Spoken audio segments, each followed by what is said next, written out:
Which ministry might be in trouble over the Great Nicobar Project?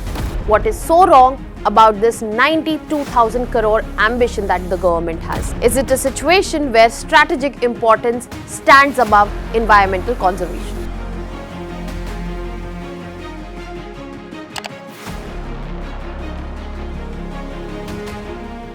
On one of India's most fragile islands, a 92,000 crore project which promises growth, which promises strategy, and it also promises global maritime relevance. But beyond all this grandeur lies an important question, that are we replacing the irreplaceable biodiversity with the benefits that come with the project? Hello everyone, welcome to Vajram and Ravi's Flash News. My name is Shubhangi Singh and today we are going to talk about the Great Nicobar Project. Yes, it has been announced back in 2021, but you have to understand the consequences of this project on the biodiversity, how there are certain manipulations that are being alleged, and what is the actual truth beneath. So let us begin with understanding that what exactly is this project. So when we talk about the Great Nicobar Project, it is a multi-component development project which aims to make this small Great Nicobar Island into a huge transshipment hub and also a development complex. Now when we are talking about this whole island that you get to see, it is a very small component, if you get to see here, of the Andaman Nicobar Islands. Now this Great Nicobar Island is being converted into a transshipment hub which will include international transshipment port at Galathea Bay, which is right here. It will be including dual use airport, a power plant and greenfield township as well as tourism zone. And all of this is being funded by 92,000 crore investment. This was announced in 2021. But the question is, why are we talking about this again? We are talking about this again because it has put the Environment Ministry in knots. There are certain allegations, there are certain manipulations that are being done, and we need to understand that are we already ready to let go of the irreplaceable biodiversity that exists here for the development, or we should look for a balanced approach. And if even if that's the scenario, it should be public, it should be transparent, it should not be done behind the scenes. So let us understand more about this project first. So when we are talking about this whole project, the whole idea is to boost trade, bring in maritime strategy, economic development, and also bring global relevance. Because when you talk about Great Nicobar, it is very well situated at a strategic location where we also mark our significance in the Indian Ocean. We will be getting into those dimensions as well. Now let us move to understand that what are the troublesome components that make this whole project into a question mark as of now. So before I get into explaining the issues with it, we need to understand the most important thing that we are trying to replace here, the ecological significance of this particular location. So let us start with that. So when we are talking about ecological significance of Great Nicobar, it's so huge that the numbers even here don't do justice to it. For example, it is one of India's richest biodiversity zones. It is so rich that it is specially classified as a mega biodiversity island. There are many key species such as Nicobar Megapode, which is a scheduled species. We have giant leatherback turtle, which is rare and endangered. We have saltwater crocodile, corals, seagrass. Other than that, we have 20,000 plus live coral colonies at site which are present. We have more than 600 nestings of the leatherback turtle as per 2024 data, and this is the highest record that we have seen in the recent decades. Now, as I said, these numbers are just tip of the iceberg. They are not showing you the whole image of the biodiversity, the flora and fauna that exist in this small island. And it all might be compromised in the name of Great Nicobar Project. Now, another thing that I would like to explain before we get into the issues is coastal regulation zones. that what exactly are CRZs. So when we are talking about CRZ, it is basically a rule that classifies India's coasts into zones. Now what is the basis of this classification? It is the basis is the vulnerability, the amount of development has been done. So we have CRZ1, we have CRZ2, CRZ3, and when we are talking about CRZ1, this is the most vulnerable, which requires highest protection. Then CRZ2 has areas which are developed but they are close to the shoreline, and CRZ3 is where we have high population density in the seaside areas. But as of now, we will be concentrating on CRZ1 areas. CRZ1 is further classified into two, CRZ1A, which have the highest protection given. They are usually the mangroves, corals, seagrass, turtle nesting grounds. Then we have wildlife sanctuaries as well. The next we have is CRZ1B. There are comparatively lesser protection placed in CRZ1B. What is the difference? Because CRZ1A does not allow ports, it does not allow large construction, it does not allow townships. But CRZ1B allows all of this.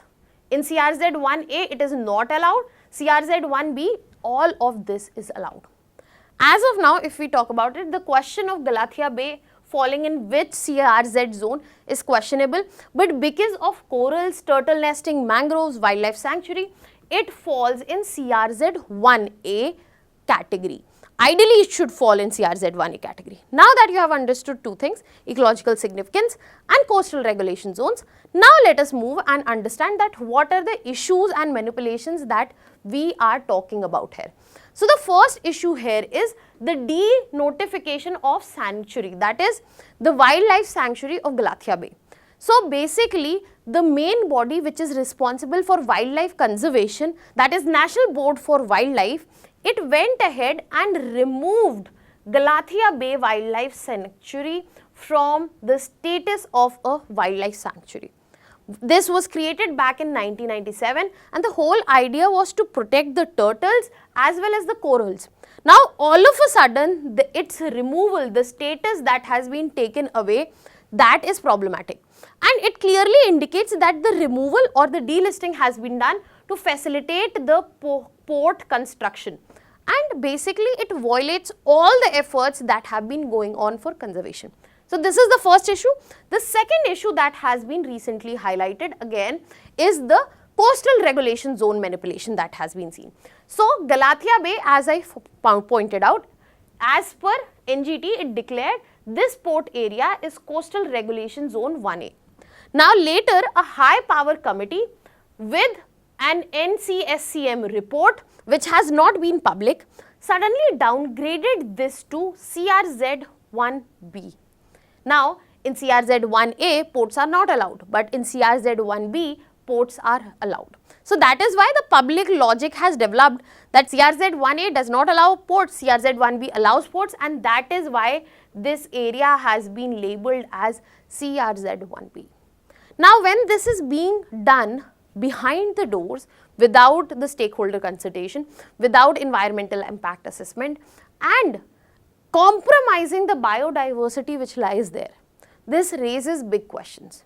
And that is why we also need to understand other dimensions which are related to it. For example, because when we are talking about what is going wrong, we also understand that there are certain significance of this particular project. This project, as it is near 6-degree channel, this becomes a part of major global trade route. If you see, this is the location of Galathea Bay and Great Nicobar.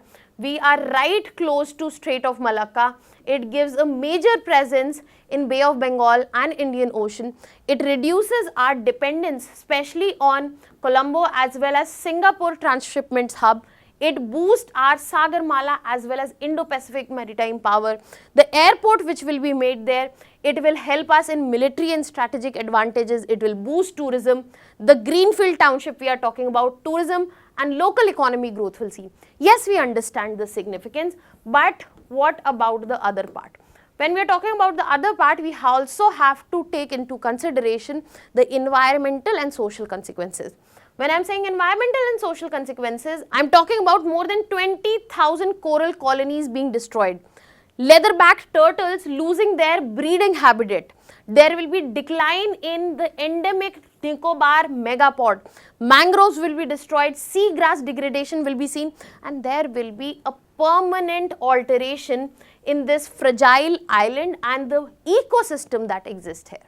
That is not it. There will be social losses. For example, the Shompen tribe, which is a PVTG, that is particularly vulnerable tribe group, and there will be also loss of forest access, displacement risk for such tribes. What about these? Who gives answers for all of this? So we have to decide where our priorities lie. Is it about the environmental conservation, or is it about the global relevance that we are looking for, growth we are looking for, or actually we can come up with a balance. But again, as I have mentioned this before, this cannot be done with opaqueness. This needs to be done with transparency. This needs to be done with bringing in better consultation of the stakeholders and other factors. And the issues are not limited till here. There are other issues, such as ministry has cited that there are defense reasons through the project where they are not making the reports public, but this is mostly a commercial project. There are contradictions between ministry affidavits and HPC reports which have been seen, and multiple procedural lapses as well. So in this situation, it is important to reconsider our priorities between biodiversity conservation, environmental conservation, and on the other side, the growth we are aiming from through these opaque methods in front of us. So in a situation, it is important we move in a better direction, and hopefully we will be making all ecological assessments public, explore alternative sites instead of a fragile island, strengthen the CRZ mapping, make independent audits for environment and environmental impact assessment, bring in free prior informed consent from the tribes, especially the Shompens, and focus on the avoid, minimize, mitigate, offset framework to bring in this project. Because when we are talking about the Great Nicobar Project, we have to understand, yes, we have strategic ambitions, but we also have a constitutional responsibility to preserve ecology, to protect tribal rights, and as of now, it does not seem that we are fulfilling all of this. On this note, I'll be leaving you with a practice question. You can put down your answers in the comment section. Now, the answer of yesterday's question in this scenario is C. You can mark it. That was all for today. Thank you so much.